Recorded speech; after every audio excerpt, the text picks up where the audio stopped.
हमारा से जान काहे बाड़ू खिसिया पुरावा में आजा काहे बाड़ू तू चोनाइल हटम के ना हमारा से जान काहे बाड़ू खिसिया पुरावा में आजा काहे बाड़ू तू चोनाइल कही गो बाटे यार मनवा पुराई दे तो हो ए राजा हो हमारा लहाए सीला गहवाई दे तो हो ए राजा हो हमारा लहाए सीला गहवाई दे तो हो।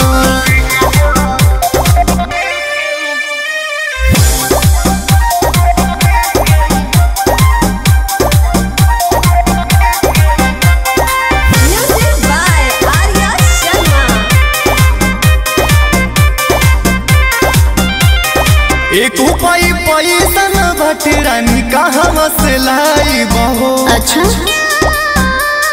दिलावा के सारे धा तोहर धनी कैसे पुराई बहो। हम नहीं जानत कुछ अरे हमरो करे जब कुहुक जाला जब जब बोले लहे राजा अखिया के सोझा रहे लता मनवा रहेला बड़ी ताजा हमरो सपनावा सजनवा पुराई दे तो हो ए राजा हो हमारा लहाए सीला गहवाई दे तो हो ए राजा हो हमारा लहाए सीला गहवाई दे तो हो।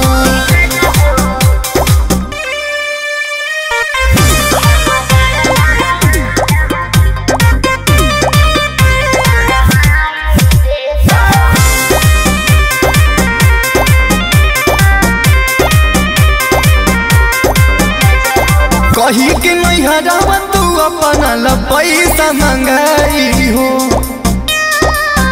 अच्छा जहाँ के बजरिया से प्रेम प्रिया तू ले आई हो।